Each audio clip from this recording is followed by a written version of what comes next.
Her clothes were forcibly stripped away, and her body was openly inspected without restraint. At that moment, she was no longer treated as a human being, but merely a slave awaiting judgment. This was the very first step for female prisoners entering a Soviet labor camp. They were forced to undergo inhumane body inspections alongside male prisoners, and the woman before us could never have imagined that she would fall, in an instant, from a respectable wife and mother into a slave unworthy of even basic dignity, all because German blood flowed through her veins. What she could not have foreseen even more was that what awaited her in the labor camp would be a long, hopeless stretch of darkness. This forgotten despair in history is exactly the story we are telling today. A severely underrated and rarely mentioned Hungarian film. Through its cold and unflinching lens, it draws from real historical events during the Soviet occupation of Hungary. It tells a heavy story about survival, humanity, and emotion under extreme conditions. At the same time, it reveals a buried and little-known historical truth. If you are ready, let us step into that frozen hell on Earth together. The story begins on Christmas Eve in 1944, as World War II is nearing its end. In a quiet and desolate Hungarian village, the protagonist Irén is preparing to spend the holiday with her family. Her entire family belongs to the ethnic German minority in Hungary,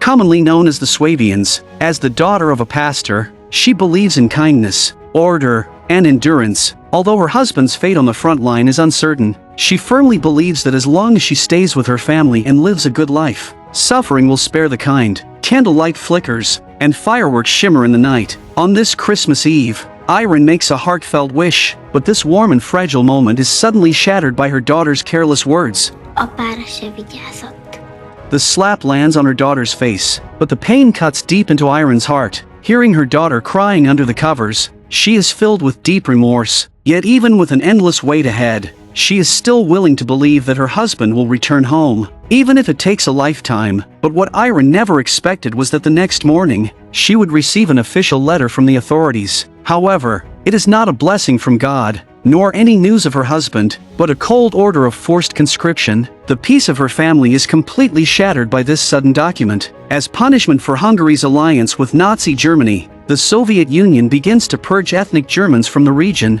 As part of war reparations, all young women are ordered into unpaid labor, and Irén is among them. She is conscripted for what is said to be 3 weeks of corn husking. 3 weeks. Just 3 weeks. Irén comforts herself. She even packs only a few simple belongings. Her worried mother urges her to wear warmer shoes. Her father quietly places a Bible into her bag, carrying all his unspoken concern. But just as she steps out of the house, Irén receives the most comforting gift of all, her daughter's forgiveness. What Irén does not know is that the official notice is a massive lie, one that will push her into an endless winter. The entire village, dozens of young women, are escorted by Soviet soldiers on a journey to the labor camp. Under the gloomy sky, everyone is filled with fear and uncertainty. The biting wind howls, and the withered grass trembles, as if mourning these unfortunate souls. Perhaps driven by suppressed anger, the soldiers unleash their resentment along the way. They shout at and shove the helpless women, their faces filled with cruelty and indifference. During the journey, a girl being mocked draws Irén's sympathy. Kind-hearted Irén instinctively moves closer to her, slipping her a piece of bread, her eyes full of maternal warmth and compassion. The girl's name is Vera, and she is deaf and mute. All her communication with the outside world depends on a small writing board, and Vera never expected that Irén's act of kindness would give her someone to rely on from that moment on. After a long journey on foot, they are taken to a sealed freight train waiting in the wilderness. But just as they are being shoved onto the train, they witness 2 prisoners who attempt to escape being shot dead by Soviet soldiers in full view of everyone. In an instant, the fear of death engulfs them. Inside the sealed carriage, it is packed with terrified and desperate women. No one knows the destination, and no one knows what awaits them. Through a narrow gap, Irén watches her homeland slowly fade away, her face filled with confusion and helplessness. Most of the people in the carriage are of German descent. Their faces are full of grief as they complain to one another about the injustice of their fate, because almost every one of them had been violated by Soviet soldiers before being driven out of their villages. Among them, there is a Hungarian woman of Russian descent who is filled with anger. The reason she was forcibly conscripted is because she had a proud husband. In short, everyone in the carriage is, in one way or another, connected to the Nazis, and they are all forced to pay the price for Hitler's war. But behind all this, there is no such thing as deserved punishment, only silent sighs and endless tears. No one knows how long the train has been moving, but when Irén looks out again through the gap, she sees nothing but a desolate frozen plain. Exhaustion and fear begin to cause her to hallucinate. In her daze, she sees her husband and daughter running across the snowfield, calling her name and reaching out to her, yet never able to touch her. From this moment on, returning home after 3 weeks becomes Irén's only obsession. After a long and bumpy journey, the train finally comes to a stop on a stormy night filled with snow and wind. The doors open, and a piercing cold wind mixed with snow rushes in. Then, these women, already lost and broken, are pushed and driven into a terrifying camp. Before they even enter, a cart carrying corpses passes right by them. The piled bodies on the cart stand out starkly against the pale snowlight. The women tremble in fear, not daring to look up, unable to make a sound. And this is their destination, the Soviet Donbass coal mine labor camp. What comes next is far more brutal than anything they could have imagined. First, they are subjected to a complete stripping of their identity. They are deprived of all human dignity. They are forced to remove their clothes, undergo cold inspections, receive injections of unknown substances, wash themselves with icy water filled with shards of ice, and then change into tattered prison uniforms, officially becoming prisoners. After that, everyone is crammed into barracks that are exposed to the freezing wind from all sides. Inside the barracks, the sound of prayers echoes without end. At this moment, a guard walks in. That very night, the Russian-descended woman is taken away by the guard. No one knows what happened that night, but the next day, the woman becomes the camp commandant's translator. She says, "You attacked us, you destroyed our villages, but what you destroyed in the name of Hitler, you can rebuild here. These rules must be followed. Anyone who breaks them will be thrown into the dungeon. No food or water for 3 days. Anyone who attempts to escape will be executed." This warning, almost like a sentence of death, makes everyone tremble. And in this frozen land 2,000 kilometers away from home, there is no way for them to escape. At that moment, Irén's belief that she will return home in 3 weeks begins to waver for the first time. From then on, between the mines and the camp, Irén begins her life as a labor camp prisoner. But unexpectedly, something goes wrong on her very first descent into the mine. Due to her height, Irén and Vera are assigned to different tunnels by the foreman. In order to stay with Vera, Irén pleads with the foreman for an exception, claiming that she can work on her knees. But hope is one thing, and reality remains cruel. With a quota of 1 cart per person, the frail Vera has to rely on Irén to complete nearly half of the workload. By the end of the day, they are completely exhausted and rank at the bottom. It is not until midnight that they finally return to the camp, battling against the wind and snow. Only when changing clothes does Irén discover that the skin on her calves has frozen and stuck to her hardened wool socks. Exhausted and starving, they rush to the canteen, only to find that nothing is left, not even a mouthful of hot soup. That night, Irén cannot fall asleep for a long time. She knows she must find a way. With such overwhelming labor and an empty stomach, she cannot last more than a few days. But the next day, when she asks the foreman for additional help, he responds with a helpless expression, and when Irén requests that a portion of food be reserved for them, the foreman does not answer, but slowly leans his face closer. He asks, "What do I get in return?" The lump of coal that Vera hurls at the foreman's feet is their most instinctive way of protecting their last bit of dignity, but at the same time, it shatters Irén's remaining hope. As expected, that night the canteen is once again completely empty. By the 3rd day, hunger finally breaks Irén. She loses control and lashes out at Vera. Unable to speak,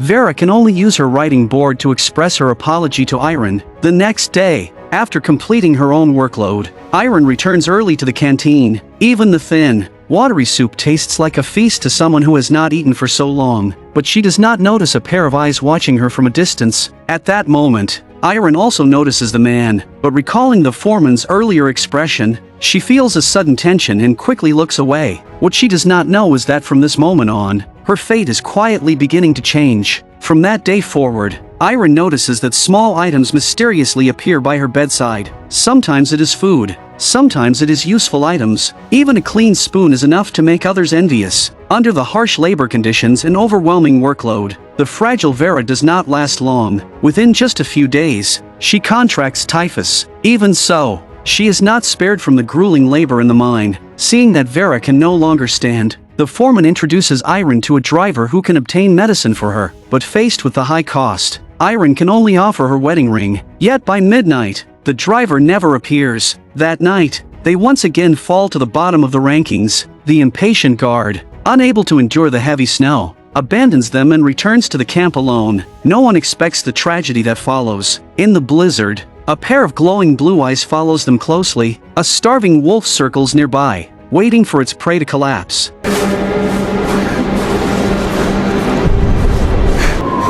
Oh no. Nézd rám.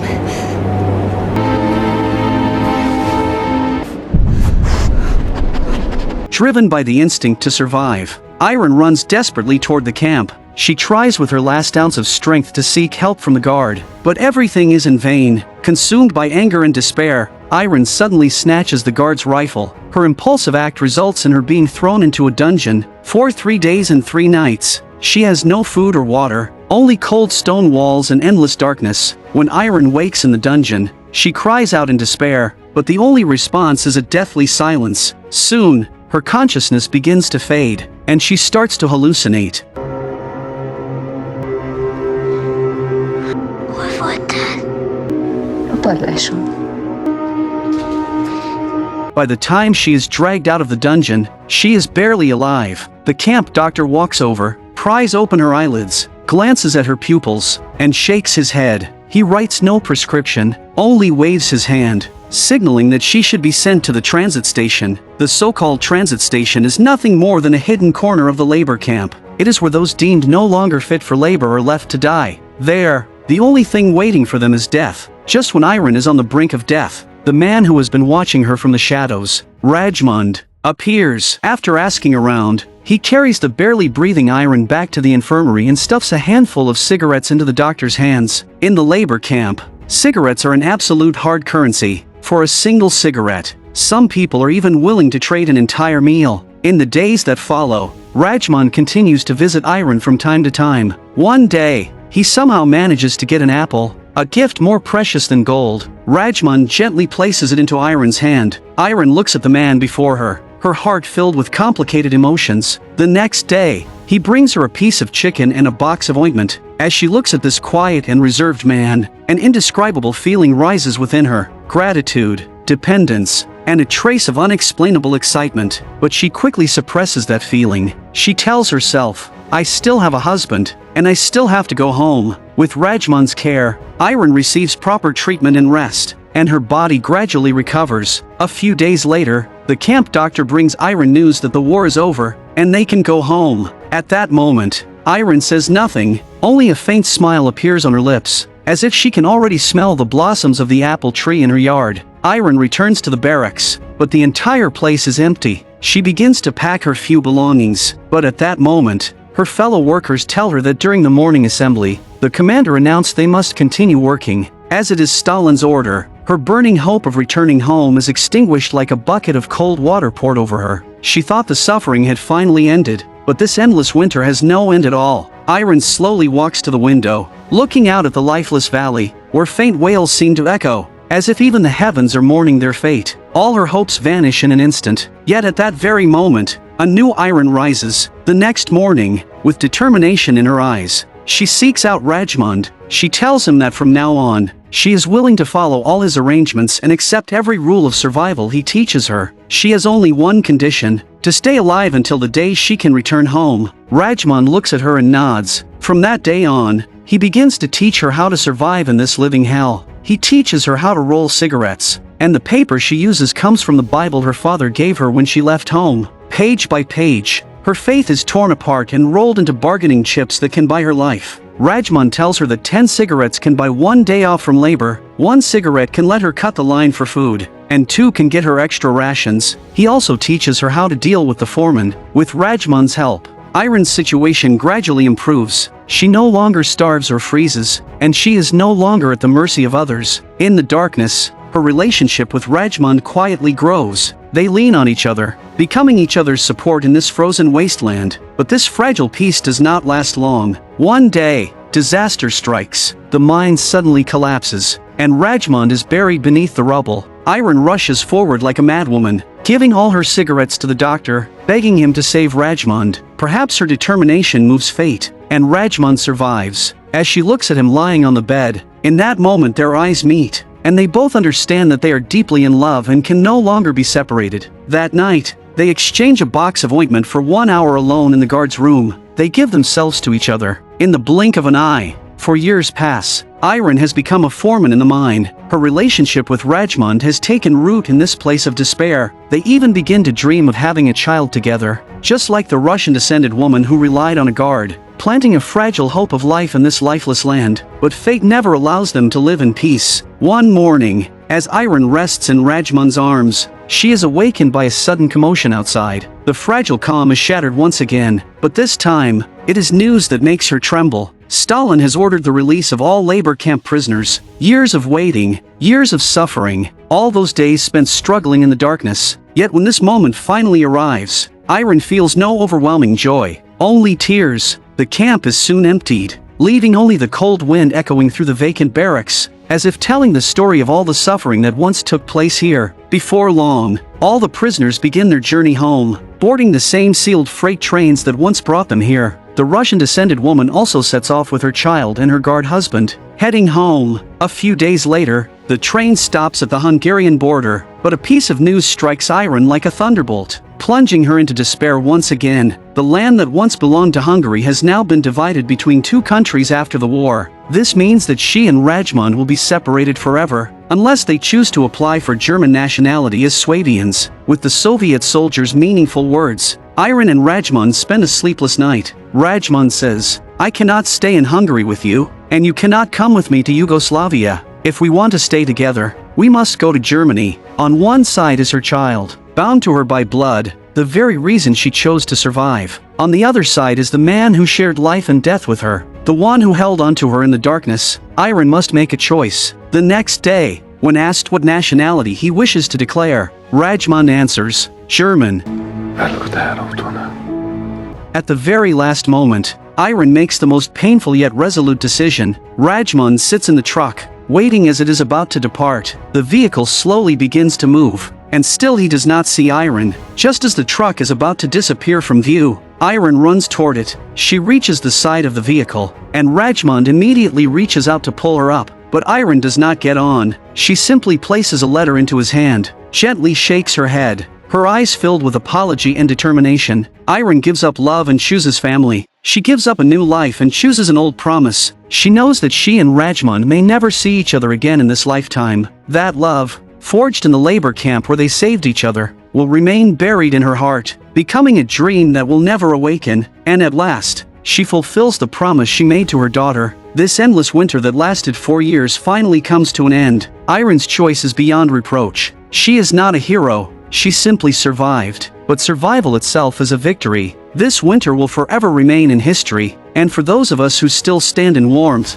we must not forget, there were once countless people who endured the coldest winter of their lives in darkness, holding onto a single hope, a trace of kindness, and a fragment of love.